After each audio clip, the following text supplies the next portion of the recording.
नमस्कार, हमारे YouTube channel पर आपका हार्दिक स्वागत है। आज आपके साथ एक नए वीडियो पर बातचीत होगी।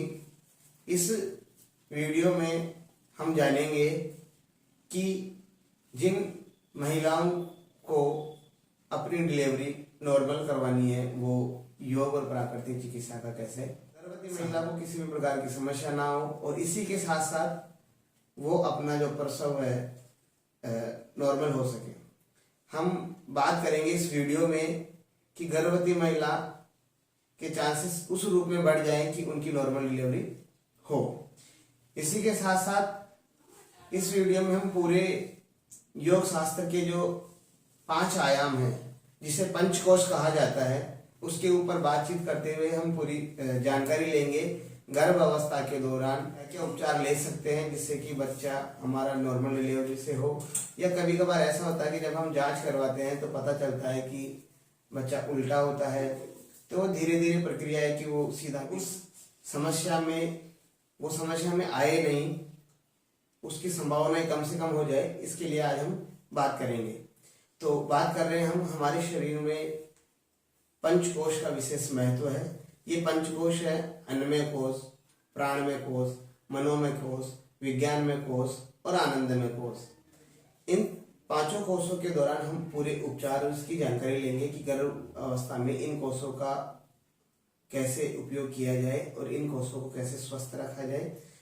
तो ज़्यादा समय नहीं लेते हुए बातचीत करते हैं, आगे बढ़ते हैं। लेकिन फिर भी मैं आपको एक बात बताना चाहूँगा, आप वीडियो को पूरा सुने, समझे, उसके बाद इस पर कार्य करें, क्योंकि कई चीज़ें ऐसी हो जाती है कि हम देखते हुए सुनते हुए उन चीज़ों को कर लेते हैं और बाद में हमें लगता है कि मुझे तो ये करना ही नहीं था। कभी कभार हमें सुनने में भी आता है, बहुत सारे कपल्स को ये समस्या रहती है कि उस गर्भवती माँ के साथ ये समस्या रहती है कि बच्चे बार बार डिस्ट्रॉय हो जाते हैं, अर्थात बच्चे गिर जाते हैं।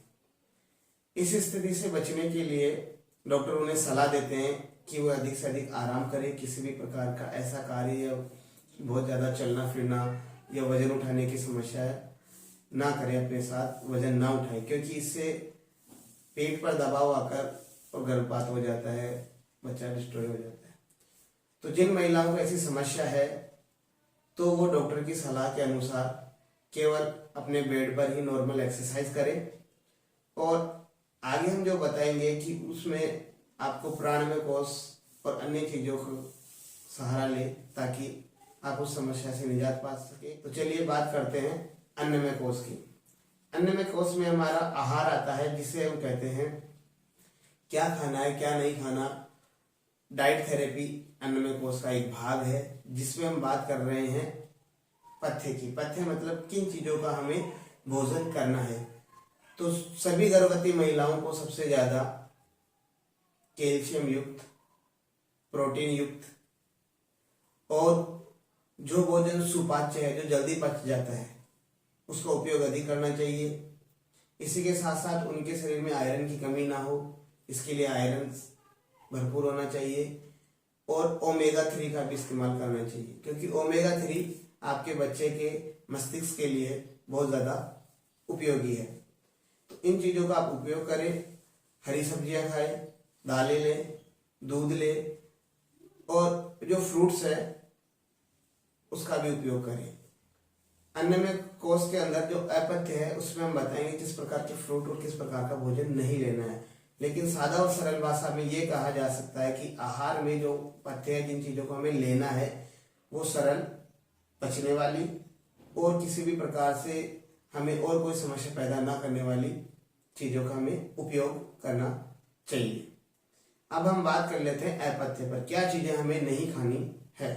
तो इसमें विशेष रूप से कोई भी ऐसा भोजन जो हमें कब्ज करता हो, बहुत तला भुना, मिर्च मसालेदार, ऐसा भोजन हमें नहीं करना है, क्योंकि ऐसा भोजन करना हमारे बच्चे के लिए और माँ के लिए अच्छा नहीं होगा। इसी के साथ साथ हम बात कर सकते हैं कुछ महिलाओं में ऐसी आदतें रहती है कि वो कई मादक पदार्थों का इस्तेमाल करती है। तो किसी भी मादक पदार्थ का इस्तेमाल नहीं करना है, चाहे वो अल्कोहल हो वो बीड़ी सिगरेट हो या गुटखा हो, इनका इस्तेमाल नहीं करना है, क्योंकि वो बच्चे के लिए बहुत खतरनाक साबित हो सकते हैं। यानी है या बच्चे की जो थैली है उसमें पानी की कमी ना आए, तो इसके लिए हमें उपयोग करना चाहिए कि नारियल पानी है वो बहुत अधिक मात्रा में नहीं लेना है, क्योंकि वो भी आगे चलकर खतरनाक हो सकता है। नारियल पानी जो पीना है वो केवल हरे नारियल का ही आप उपयोग करें।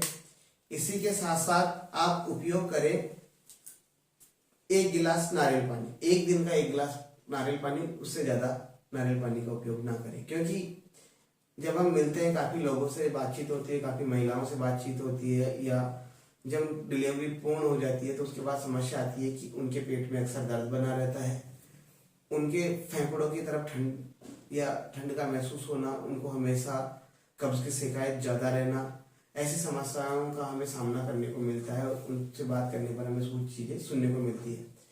तो नारियल पानी भी आपको दिक्कत दे सकता है अगर वो 1 गिलास या उससे अत्यधिक मात्रा में बार बार एक दिन में लिया जाए, तो इस पे विशेष ध्यान दें। और गर्भवती महिला को तो केवल हरे नारियल पानी का ही उपयोग करना चाहिए।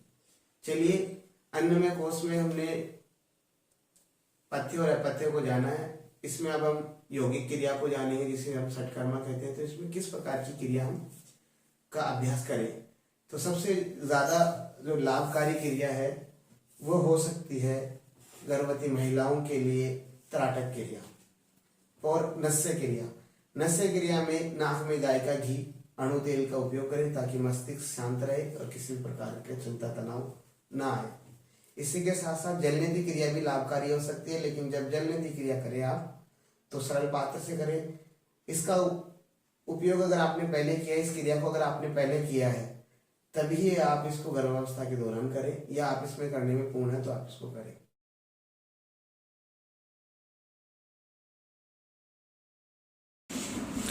नस्य क्रिया के लिए हम लेट जाएंगे और सिर के नीचे एक तकिया लगा लेंगे और अपनी नासिका में देसी गाय का घी या अणु तेल डालेंगे, जो दोनों नासिकाओं में 3-3 बूंद हमें डालनी है। और यह क्रिया आप सिर दर्द की समस्याओं में, चिंता तनाव, नक्सीर वाली समस्याओं में बहुत लाभकारी होती है।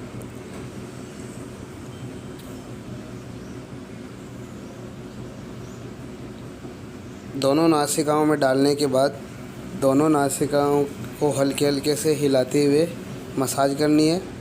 नासिका की जो हड्डी है उस पर भी हल्की हल्की सी मालिश करनी है। ऐसा करने से नाक में बढ़ी हुआ मांस और हड्डी पर भी फ़ायदा मिलता है।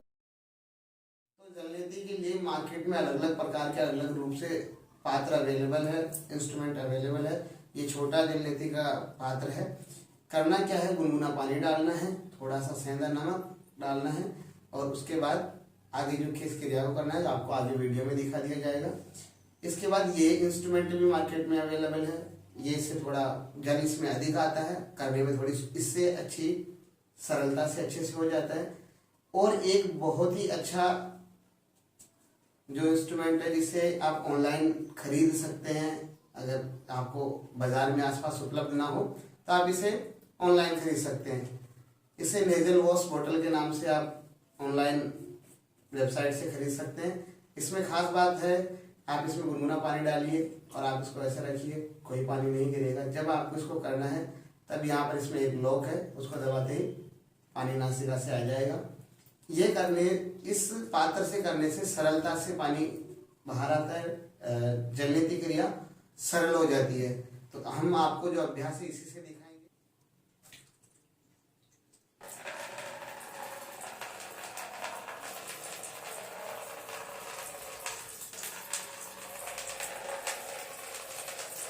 जैसा कि नेजल वॉश बॉटल में ज़्यादा दिक्कत नहीं होती है, तो जलनेति क्रिया सभी को करने के लिए है।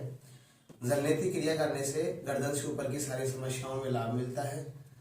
आंखों की रोशनी ठीक रहती है, माइग्रेन, सिर दर्द जैसी समस्याएं दूर रहती है, और चेहरे पर कील मुहासे, दाग धब्बे जो समस्या होती है उसमें भी इसमें लाभ मिलता है। विशेष रूप से ये आपको मानसिक रोगों से दूर रखती है और सर्दी जुकाम जैसी समस्याओं से भी दूर रखती है। इसी के साथ साथ जिनको भी डस्ट की एलर्जी होती है या किसी भी चीज़ से एलर्जी होती है कि उनको बार बार छींकें आती है, उनके लिए भी बहुत बढ़िया है। इसी के साथ साथ साइनस की जिनको प्रॉब्लम रहती है, नाक हमेशा बंद रहता है, इनके नाक में हड्डी बढ़ने की वजह से सांस ठीक से नहीं आती, उन सभी के लिए जलनेती क्रिया लाभकारी है। इसी के साथ जिन लोगों में खर्राटों की समस्या होती है उनके लिए भी जलनेती क्रिया बहुत लाभप्रद है। तो सावधानी की बात यही है कि गर्भवती महिलाओं को इस क्रिया को खड़ी होकर करना है, बैठकर नहीं करना है या कुर्सी पर बैठकर इसको करना है। जलनेती करने के बाद नाक में बचे हुए पानी को छिड़कने का प्रोसीजर होता है। तो वैसे तो कपालभाति क्रिया की जाती है, लेकिन गर्भवती महिलाओं को आराम से ही अपनी नासिका साफ कर लेनी है।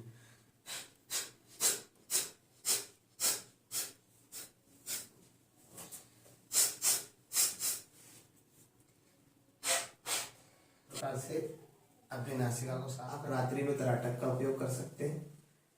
तराटक क्रिया किस प्रकार से की जाए उसका लिंक आपको डिस्क्रिप्शन में मिल जाएगा।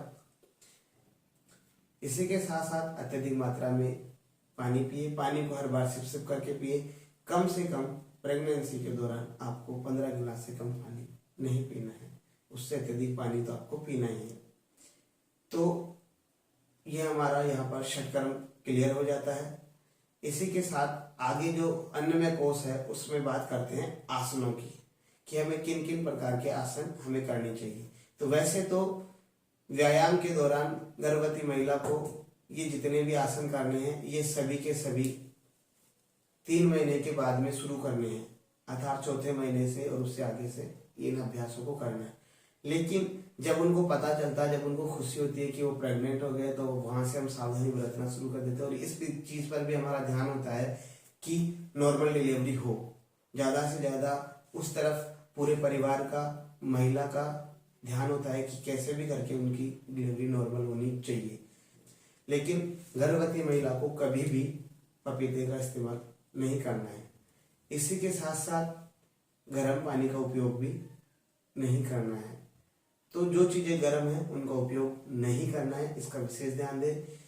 आसनों के दौरान अगर हम आगे बढ़े तो क्या चीजें वो कर सकती है, तो जब से आपको पता चलता है उसके बाद तक 3 महीने क्लियर होने तक आप नॉर्मल वॉकिंग करें, टहले।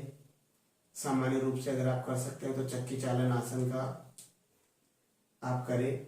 चक्की चालन आसन हमारे पेल्विन के लिए बहुत अच्छा है, नॉर्मल डिलीवरी करने के लिए बहुत अच्छा। बच्चे की मूवमेंट आगे चल के अच्छी हो, उसको अच्छी जगह मिले, उसके लिए चक्की चालन आसन बहुत ज़रूरी है।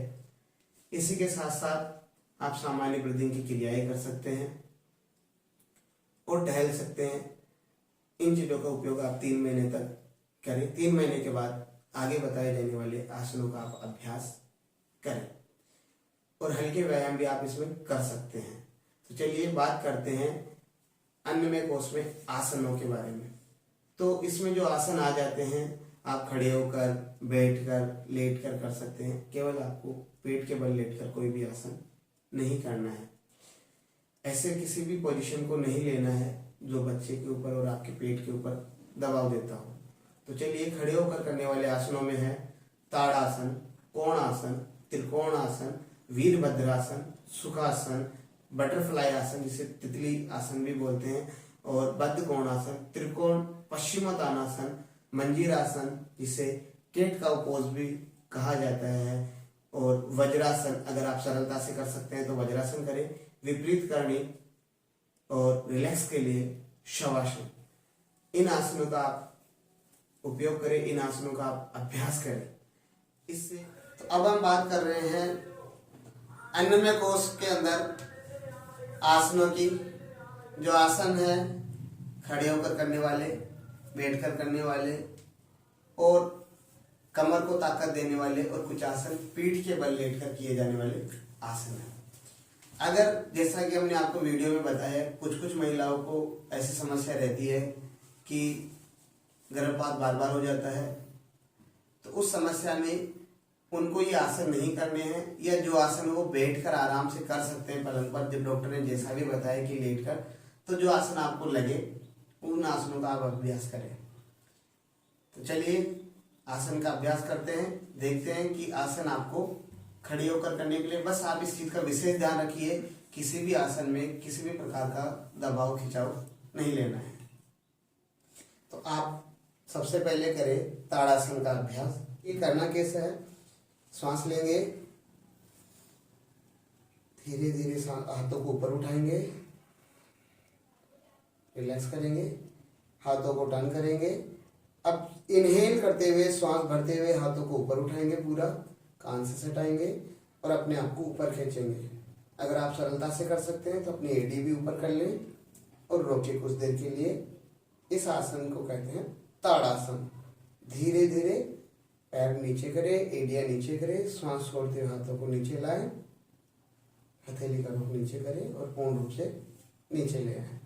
तो इस अभ्यास को करने से आपके पैर, पिंडलियां और कमर की मांसपेशियां मजबूत होती है, जो कि आपको प्रेगनेंसी में बहुत अच्छे में एक और आसन जुड़ जाता है जो महिलाओं के लिए बहुत ज्यादा उपयोगी है, और वह आसन है वीरभद्रासन।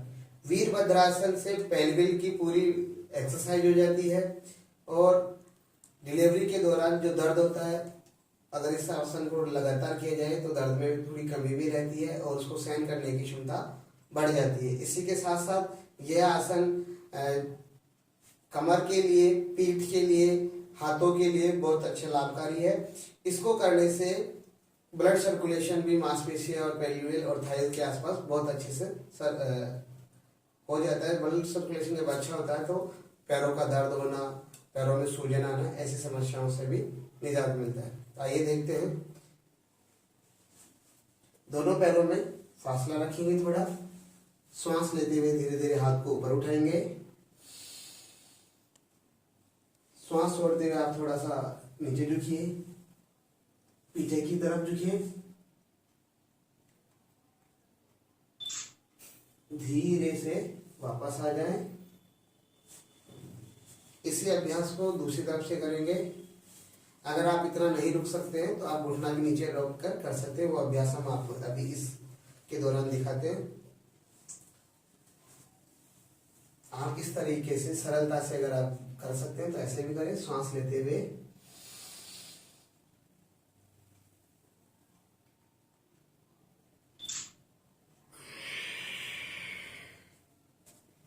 आप किसी भी प्रकार से आसन को ऐसे नहीं करना है जो आपको बहुत ज्यादा दर्द या खिंचाव दे। इसी के साथ साथ सबसे बड़ी चीज है गर्भवती महिलाओं के लिए सबसे ज्यादा टहलना। टहलने की क्रिया बहुत अच्छी है, जितना आप टहलेंगे उतना अच्छा है। इसी के साथ साथ एक सबसे अच्छा आसन है जो दोनों प्रकार की महिलाओं को करनी चाहिए। अगर जिनको समस्या रहती है कि बच्चा बार बार डिस्ट्रॉय हो जाता है या गर्भपात हो जाता है, उसी के साथ साथ जिनको नॉर्मल डिलीवरी करवानी है उनके लिए उस आसन का नाम है चक्की चालन आसन। ये आप आराम से बैठकर करें।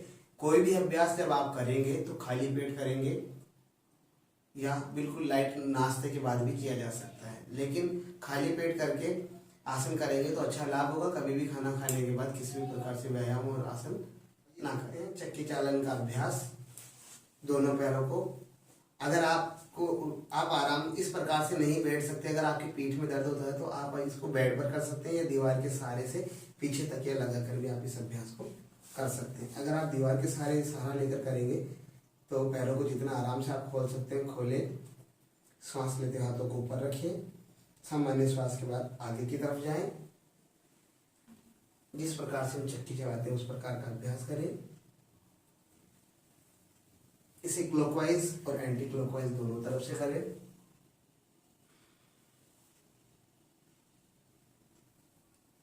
और अगर आप बिना सहारे के करते हैं तो सबसे अच्छा है कि आप पीछे भी जाएं जितना जा सकते हैं।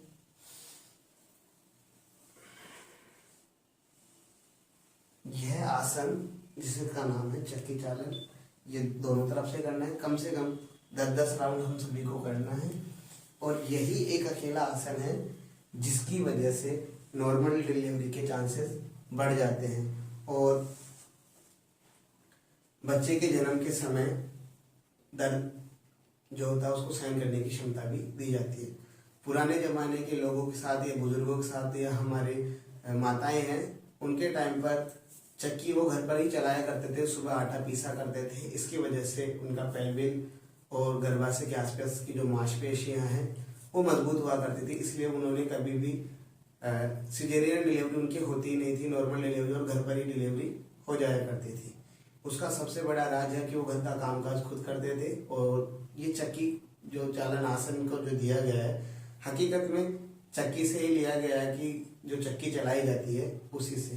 तो चक्की चालन आसन का अभ्यास आप जरूर करें, क्षमता से ज्यादा ना करें, जितना सहन हो उतना करें। चाहे आप बार बार में दो बार में कर लें, सुबह और शाम के टाइम पे। यह आसन आपके लिए सबसे ज्यादा कारगर साबित होगा। जिस हम अभ्यास की बात कर रहे हैं वो बिल्कुल सरल है सभी के लिए, हर कोई इसको करता है। बस थोड़ा योगिक क्रिया के दौरान हमें इसको करना है, जिसका नाम है आसन। आप सुखपूर्वक बैठिए, कमर सीधी रखिए और किसी भी स्थिति में आप बैठ सकते हैं, ध्यान लगा सकते हैं या श्वसन प्रश्वसन की प्रक्रिया कर सकते हैं। लंबी गहरी सांस लें, धीरे धीरे सांस छोड़ें। इसको भी आप कर सकते हैं सामान्य रूप से, आप इस स्थिति में भी कर सकते हैं। सुखासन मन को शांत करता है, शरीर में सजगता देता है और शरीर के हर एक प्रत्येक कार्य को महसूस करने की क्षमता आपके अंदर पैदा करता है। तो सुखासन भी गर्भावस्था में किए जाने वाले आसनों में बहुत महत्वपूर्ण है। विशेष तौर से जब भी चिंता या तनाव किसी प्रकार की हमें टेंशन हो जाए, कुछ सोचने लग जाए, कुछ इस प्रकार का कि अब कुछ नहीं करना है या कुछ हो गया, तो अपने आप को शांत करने के लिए सबसे अच्छा आसन सुखासन है। इस आसन को आप पैर फैलाकर भी कर सकते हैं, जिस स्थिति में आपको जितना आराम मिले, या बिना दबाव खिंचाव के आप इस अभ्यास को कर सकते हैं। चलिए आगे बढ़ते हैं। अगले आसन का नाम है बद्ध कोणासन। कोणासन के लिए आप बटरफ्लाई पोज में सीधे बैठ जाएं। अगर आपसे नहीं होता है कि बहुत ज्यादा पैरों को पास में लाने पर दिक्कत होती है, तो आप दूर भी रख के कमर सीधी करते हुए बैठ जाएं। ये बद्ध कोणासन है। और अगर आप शुरुआती महीनों में हैं तो जितना पास लाकर आप रह सकते हैं, कमर सीधी, हाथ सीधे, पैरों को जितना हो सके जमीन की तरफ।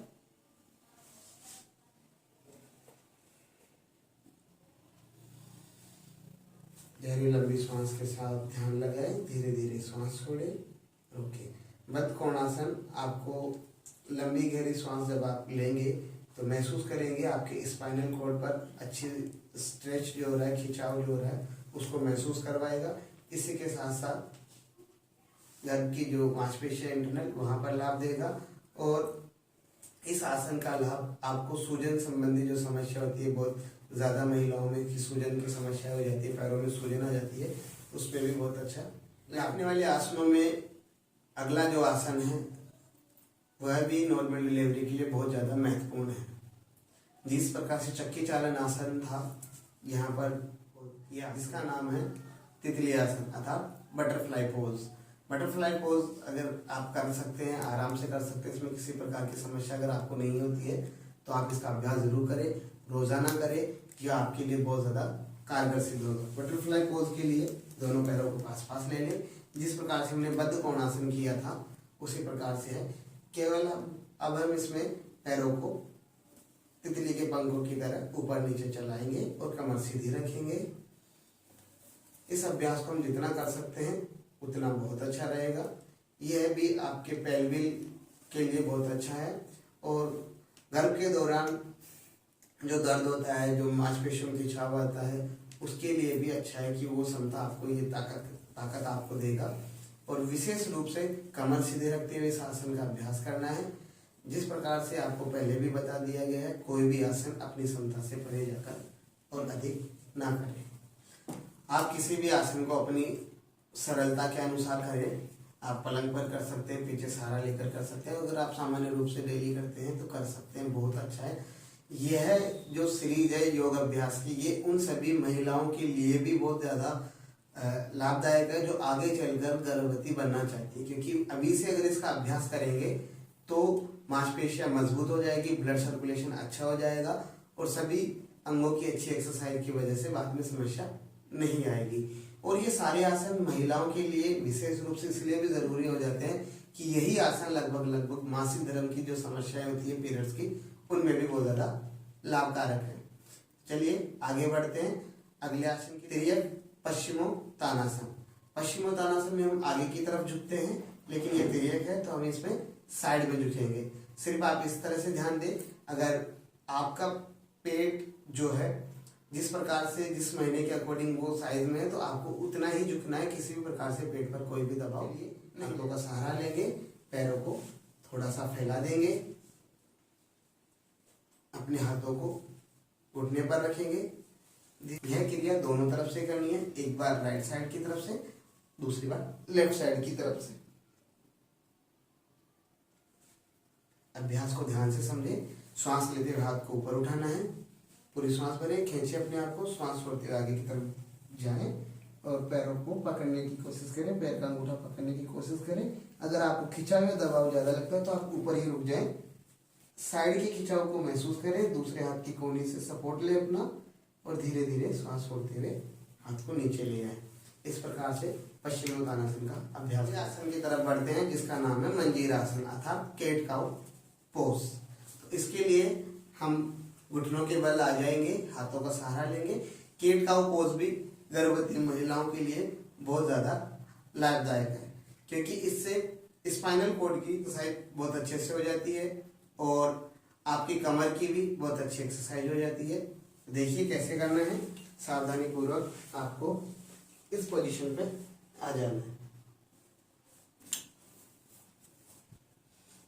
श्वास लेते हुए कमर को नीचे देना है, गर्दन को ऊपर लेना है अर्थात कैट पोज।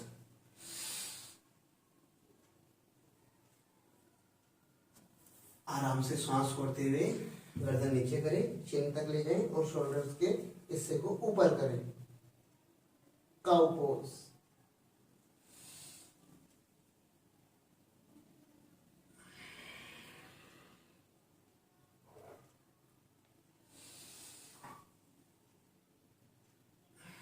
काउ पोज को करने से पैर हाथ की मांसपेशियां मजबूत होती है और आपका पैर भी बहुत अच्छे से कार्य करता है। इसमें सबसे ज्यादा जरूरी है कि रीढ़ की एक्सरसाइज की वजह से ब्लड सर्कुलेशन आपका अच्छा हो जाता है। जो आसन है उसका नाम है वज्रासन। इस आसन को आप अपनी क्षमता के अनुसार करें। ये पिंडलियों के लिए, कमर के लिए बहुत अच्छा आसन है और पाचन के लिए भी बहुत अच्छा आसन है। लेकिन आप इसमें विशेष चीज से ध्यान रखें, आपका शरीर भारी है तो उसी अनुसार करें, क्योंकि आपको इसमें घुटने मोड़ते हुए पिंडलियों पर बैठना पड़ेगा। कमर सीधी रखनी है, लंबी गहरी श्वास, धीरे धीरे श्वास को सामान्य कर लें। जितनी क्षमता के अनुसार आप रुक सकते हैं रुकिए। अगर आपको इस तरह से बैठने में परेशानी हो रही है, अगर आप पैरों को थोड़ा खोलकर बैठना चाहते हैं, उससे आपको थोड़ा आराम मिलता है, समस्या नहीं होती है, तो आप इस स्थिति में भी इस आसन को कर सकते हैं। इसका नाम है वज्रासन। यह आसन खाना खाने के बाद भी किया जा सकता है। अब हम आगे जो आसन करेंगे वो बहुत अच्छा है और ये उन महिलाओं के लिए तो विशेष तौर से लाभदायक है जिनको समस्या रहती है गर्भपात की, उसके लिए ये बहुत लाभदायक आसन है। इसी के साथ साथ जिनको पैरों में बार बार सूजन की समस्या होती है तो वो भी इस आसन का अभ्यास करेंगे तो उनके लिए बहुत अच्छा रहेगा। पैरों के दर्द, पिंडलियों का दर्द, उसकी समस्या के लिए भी लाभदायक है। तो चलिए आगे जानते हैं। विपरीत करने के लिए हम पीठ के बल लेट जाएंगे और पैरों को ऊपर करेंगे केवल कमर तक। तो देखिए किस प्रकार से आसन है। इस प्रकार से आपको लेट जाना है दीवार का सहारा लेते हुए, और ऐसा ना करें कि बिना दीवार के सारे इस अभ्यास को ना करें, क्योंकि उसकी वजह से पैरवेल पर, कमर पर बहुत ज्यादा दबाव आता है, जिसकी वजह से पेट में पल रहे बच्चे को समस्या हो सकती है। तो इस प्रकार से आप लेट जाएं, पूरा सहारा लें और पैरों को ऊपर की तरफ रखें। इससे ब्लड सर्कुलेशन के दबाव की वजह से पैरों की मांसपेशियां मजबूत होगी और सूजन वाली समस्याओं में भी लाभ होगा। जिन महिलाओं को गर्भपात की समस्याएं रहती है कि जिनका बच्चा बार बार गिर जाता है, बच्चा लग नहीं पाता, जल्दी ही डिस्ट्रॉय हो जाता है, उनके लिए भी ये एक्सरसाइज अच्छी है, क्योंकि इसकी वजह से दबाव अंदर की तरफ रहेगा। इस अभ्यास में आप आगे बढ़ा भी सकते हैं, धीरे धीरे अपने पैरों को खोल सकते हैं, थोड़ी देर रुके और धीरे धीरे वापस ले आए। इसी अभ्यास को एक एक पैर से भी कर सकते हैं। ये इंटरनल थाई के लिए बहुत अच्छा आसन है। पैरों की जो मांसपेशियां उसके लिए बहुत अच्छा आसन है। विपरीत करनी आसन आपके पैरों के लिए विशेष जरूरी है, क्योंकि गर्भावस्था के दौरान पैरों में सूजन आने की समस्या आम हो जाती है। अगला जो आसन है वो सभी आसनों के बाद करने वाला आसन है, क्योंकि इस आसन को हम रेस्ट के लिए करेंगे और अपने अंदर जितने भी आसनों को करने की वजह से जो खिंचाव दबाव हुआ है या थोड़ा सा भी हल्का फुल्का कुछ दर्द हुआ है या किसी मांसपेशियों में दबाव है उसको रेस्ट के लिए करेंगे। इस आसन का नाम है शवासन। शवासन की पोजीशन में आपको लेट कर और शरीर को पूरा रिलैक्स करना है। तो देखिए, इस प्रकार से आपको लेट जाना है पीठ के बल और सरलता से पैरों को ढीला छोड़ देना है, हाथों को साइड में छोड़ देना है। लंबी गहरी सांस लेते हुए शरीर को हल्का हल्का और हल्का करें। इस प्रकार से करें कि आप महसूस करें कि आपके हाथ, पैर, पिंडलियां, घुटने, जंघा, कमर, पीठ, हाथ और पूरा शरीर हल्का हल्का हो गया है। अपने शरीर को पूरा शांत कर दें, किसी भी प्रकार का तनाव, खिंचाव, हलचल ना रखें।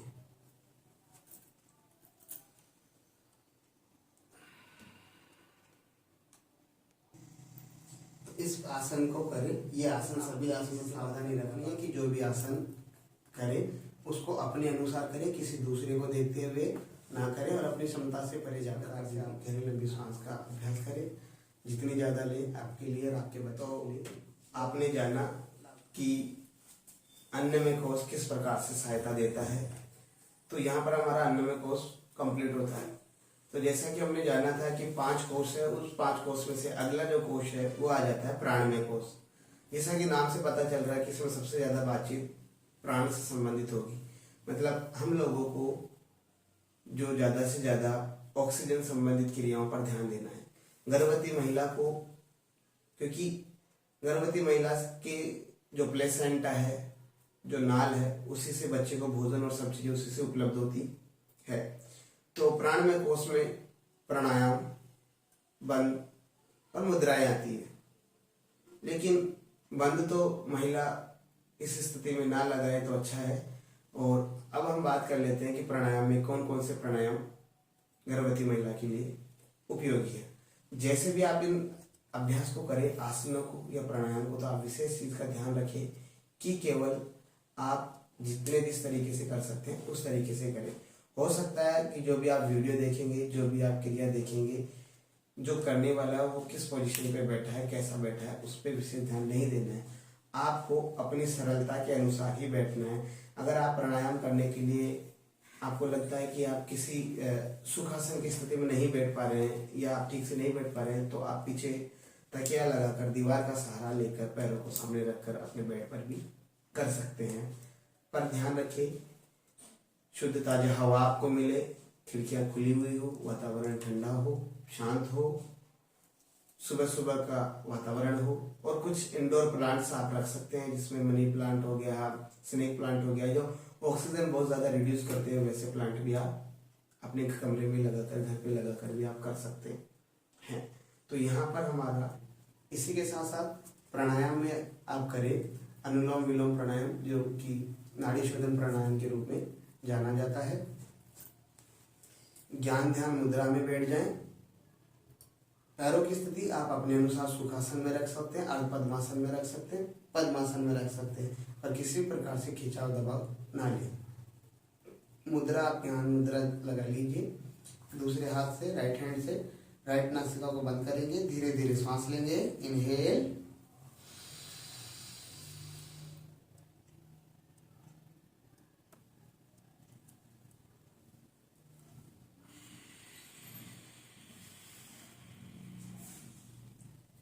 दूसरी तरफ से सांस छोड़ेंगे राइट साइड से।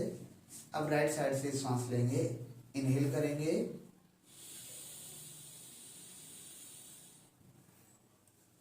रोकेंगे, धीरे से लेफ्ट साइड से सांस छोड़ेंगे, एक्सहेल करेंगे।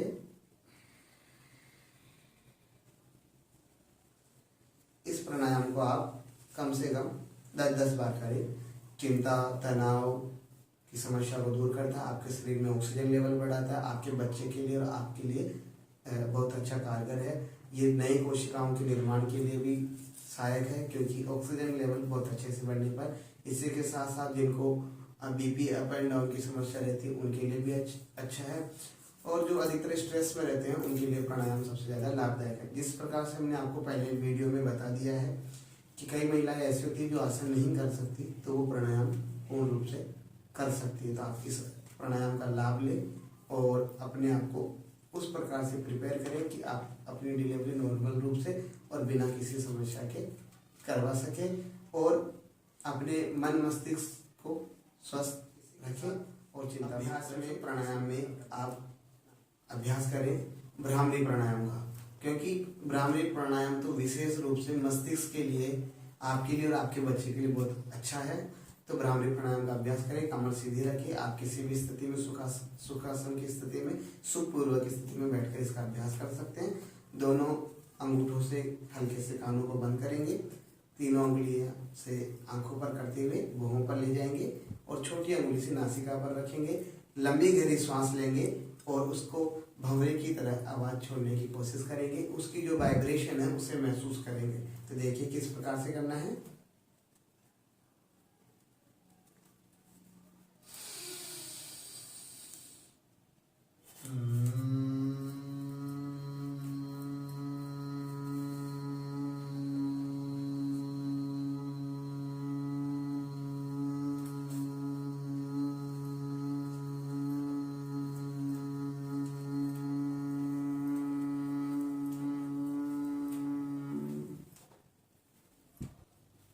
इस प्रकार से आप इस अभ्यास को करें, जिससे कि आप इसको 3 से 5 10 बार तक आप इसका अभ्यास कर सकते हैं। ये आपके बच्चे के लिए भी अच्छे, मस्तिष्क के लिए भी बहुत अच्छा है, आपके लिए भी बहुत अच्छा है, चिंता तनाव को दूर करता है और इसकी वाइब्रेशन से आपके ब्लड सर्कुलेशन में भी बहुत अच्छा इफेक्ट पड़ेगा।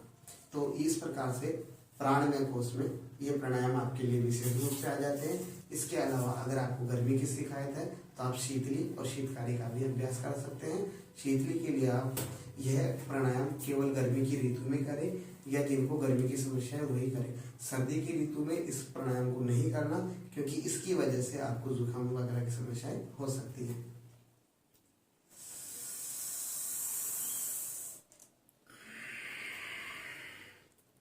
ये दंता शीतली है।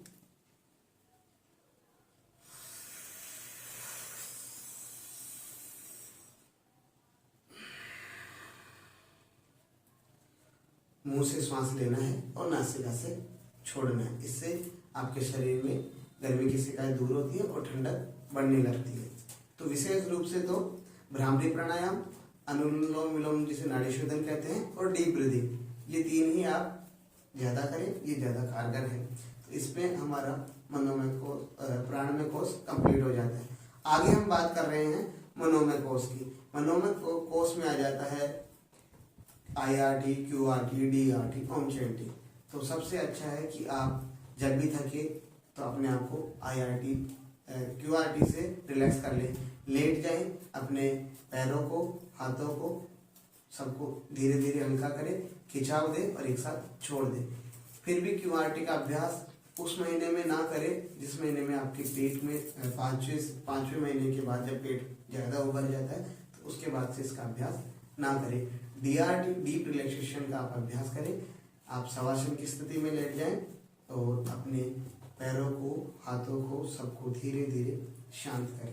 इसी के साथ आप ओम चैंटिंग करें। ओम चैंटिंग के लिए गहरी लंबी सांस के साथ ओम उच्चारण करें, जिससे भ्रामरी प्राणायाम का जैसा आपको महसूस हो और उसकी जो आवाज़ है उसकी वजह से आपके और आपके बच्चे के मस्तिष्क पर बहुत अच्छा इसका लाभ पड़ेगा। आप इस ओम चैंटिंग को किसी भी धर्म जाति से ना जोड़ते हुए एक स्वास्थ्य की दृष्टि से जोड़े, एक उच्चारण की दृष्टि से जोड़े, और आप अपने अपने अनुसार भी इस अभ्यास को कर सकते हैं।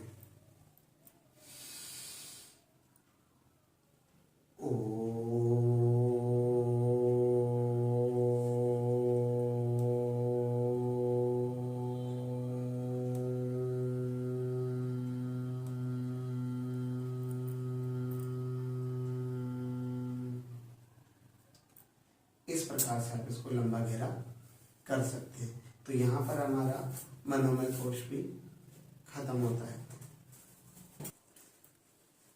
आशा करते हैं आपको पूरे अभ्यास समझ में आए होंगे। तो गर्भावस्था के दौरान आप सभी इन आसनों का अभ्यास करें। पंचकोश के दौरान आप इन सभी चीज़ों का फॉलोअप करें ताकि आप अपने आप को और अपने बच्चे को स्वस्थ रख सकें।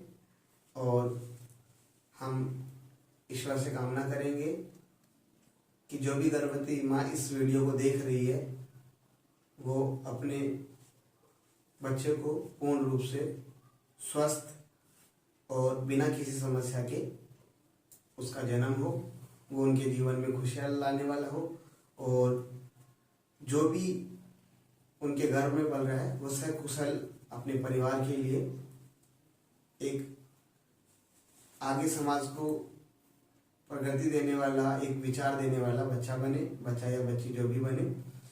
विशेष रूप से माँ को अहम भूमिका निभानी है अपने आप को स्वस्थ रखने के लिए ताकि आपका बच्चा स्वस्थ हो सके, क्योंकि कहा गया है एक स्वस्थ व्यक्ति ही स्वस्थ राष्ट्र का निर्माण करता है। इसलिए हम सबको स्वस्थ रहना बहुत ज़रूरी है। जितनी भी चीज़ें पूरा वीडियो सुने उसके बाद आप इस अभ्यासों को करें। सारा वीडियो लंबा हो जाएगा, वीडियो बहुत लंबा हो गया है इसलिए आप सुने ताकि एक बार आपको समय लगेगा, लेकिन सारी चीज़ें जब आप समझ जाएंगे तो आप इसको बार बार करके अपने आप को स्वस्थ कर पाएंगे। बहुत सारे लोगों के कमेंट थे कि इसके ऊपर वीडियो बनाया जाए, तो इसके ऊपर आपके लिए वीडियो बन चुका है। गर्भावस्था के दौरान किए जाने वाले आसन, क्रियाएं और भी जो चीज़ें हैं वो, और इसी के साथ साथ उन लोगों के लिए भी जो नॉर्मल डिलीवरी चाहते हैं उन सब के लिए ये वीडियो बन चुका है। हम अगला नेक्स्ट वीडियो किस चीज़ पर बनाएं ये भी आप कमेंट करें, और ये वीडियो आपको कैसा लगा कमेंट कर कर अपनी राय ज़रूर दें। धन्यवाद।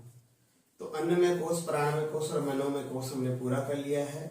अब हम करते हैं विज्ञानमय कोश की बात।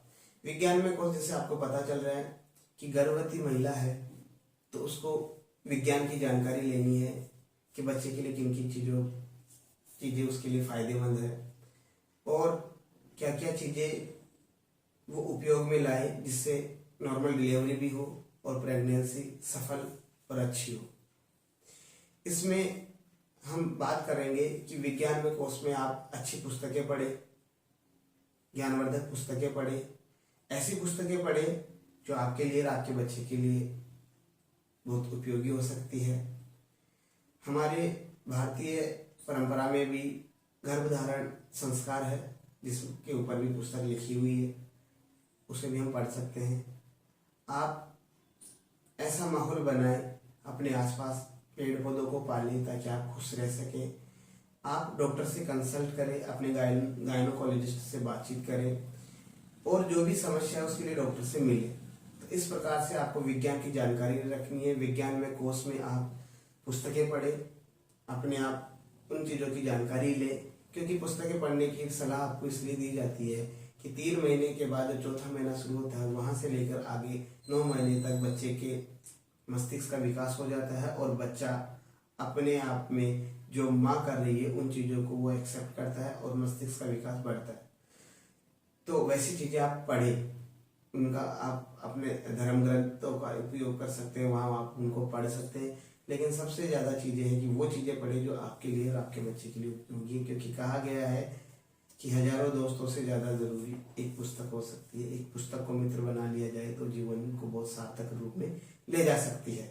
तो विज्ञान में कोर्स में इन्हीं जानकारी के साथ आगे बढ़ते हैं आनंदमय कोर्स की तरफ।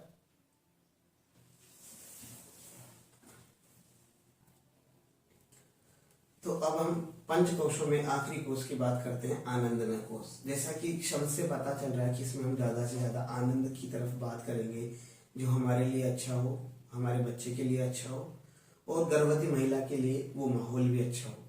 अगर आप इस वीडियो को देख रहे हैं, आप स्वयं गर्भवती माँ है, तो आप इसमें पूरी जानकारी लें। अगर आप आने वाले बच्चे के पिता हैं या उनके परिवार से हैं, आपका उनसे कोई भी रिश्ता हो सकता है, तो आनंदमय कोश में आपकी भी भूमिका बढ़ जाती है, क्योंकि गर्भवती माँ को खुश रखने के लिए उसका माहौल, उसका परिवार बहुत ज़रूरी है।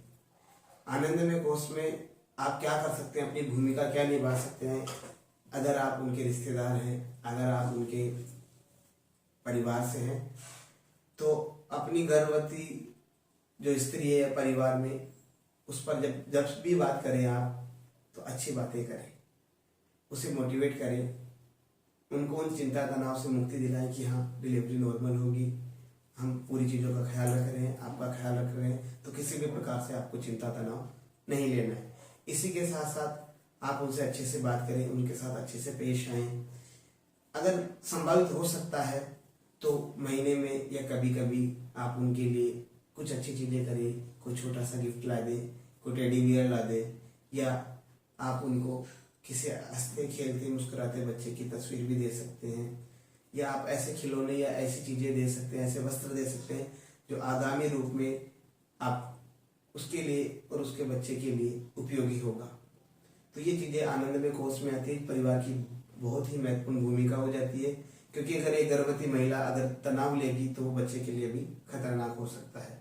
अगर आप पति हैं तो अपनी पत्नी को खुश रखिए, जानकारी दीजिए उसको कि हम सभी चीज़ों का ख्याल रख रहे हैं, आप किसी भी प्रकार की चिंता ना लें, और आप अपना और अपने हमारे बच्चे का ख्याल रखें। इसी के साथ साथ आप पति हैं तो उससे खुलकर बात करें, उनके मन में किसी भी प्रकार का डर है उसे दूर करें।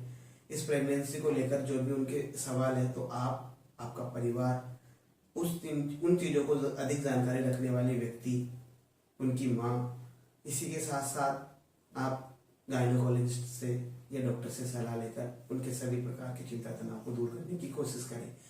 और आप पति हैं तो आपकी जिम्मेदारी अधिक बढ़ जाती है अपनी पत्नी को खुश करने के लिए, अच्छा माहौल देने के लिए, खुशनुमा रखने के लिए। तो आपको करना है कि कभी कभी सप्ताह में, महीने में एक गुलाब दें, आप उसको प्रपोज करें, खुश रखें, उनको अत्यधिक प्यार दें, ताकि माँ और बच्चा बहुत अच्छे से खुश रहे, अच्छे माहौल में वो पले। क्योंकि ये सारी चीज़ें करने से माँ का जितना चिंता तनाव दूर होगा वो बच्चे के लिए भी उतना ही यूजफुल है। इसी के साथ साथ माँ जो भी करे वो चीज़ें कर सकती है कि वो हल्के मधुर चलने वाले संगीत सुने। इसी के साथ साथ वो सुने ऐसे गीत जो उसे अच्छे लगते हैं, जो शांति देते हैं, जो चिंता तनाव को दूर करते हैं। आप खुद ब खुद देख सकते हैं ऐसे बच्चों के, छोटे बच्चों के, या एनिमेशन वीडियो जो आपको खुशी दे। आप वीडियो भी देख सकते हैं, आप ऑडियो भी सुन सकते हैं जो जिनमें बच्चों की हंसी, मुस्कुराहट, चेहरे की हंसी आए। लेकिन वीडियो में एक सबसे बड़ी चीज बात हो जाती है कि हम देखने क्या लगते हैं और देखते हुए कहाँ पहुंच जाते हैं। तो देखते देखते उन चीज़ों पर ना चले जाएं, क्योंकि ये इंटरनेट की दुनिया है, इसमें वो चीज़ें भी आपको मिलेगी कि क्या क्या चीज़ों की बहुत विशेष सावधानी है, सावधान रहे इन चीज़ों से। तो वहाँ पर डर की संभावनाएं, मन में चिंता बैठ जाती है। कुछ वीडियो ऐसे भी बने हुए होते हैं, तो आप वीडियो से दूर रहें। ज़्यादातर आप एनिमेशन, कार्टून, मूवी या लाफिंग शो देखें, जिससे आप खुश रहे, आपके बच्चे को अच्छा माहौल मिले। इसी के साथ साथ आप आपके आसपास के माहौल में, आपके परिवार में जो छोटे बच्चे हैं उनसे बात कर सकते हैं, उनको देख सकते हैं, उनको खिला सकते हैं और उनके साथ आप थोड़ा समय बिता सकते हैं। इसी के साथ आप गार्डनिंग कर सकते हैं, जितना सरलता से आप करें तो वो आप गार्डनिंग में कार्य कर सकते हैं। बागवानी का आप छोटा सा कार्य अपने घर पर कर सकते हैं, क्योंकि पेड़ पौधे जैसे जैसे खिलते रहेंगे, उनमें फूल आते रहेंगे, आप अच्छा महसूस करेंगे। इसी के साथ साथ आप भजन, कीर्तन, ये चीज़ें भी कर सकते हैं अपने धर्म के अनुसार, अपनी आस्था के अनुसार। तो वो भी चीज़ें आपको आनंदमय कोष में अत्यधिक बढ़ावा देगी।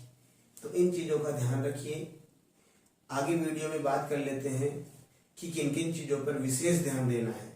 तो अत्यधिक सीढ़ियाँ, जब आप प्रेगनेंसी के उस दौर से गुजर रहे हैं जहां आपके महीने पूरे होने को है, कि अत्यधिक सीढ़ियाँ ना चढ़े, किसी भी प्रकार से आप भार ना उठाएं, और आप किसी भी ऐसी चीज़ का उपयोग, इस्तेमाल ना करें जो आपके लिए, आपके बच्चे के लिए खतरनाक हो सकता है। इसी के साथ साथ आप क्या करें, आप गुस्सा ना करें, भरपूर नींद लें, अपना आपको खुशनुमा रखें। माहौल कैसा भी हो, आप आपके बच्चे के लिए अच्छा माहौल तैयार करें। इसी के साथ साथ परिवार के साथ बातचीत करें, जो भी समस्या उसको क्लियर करें।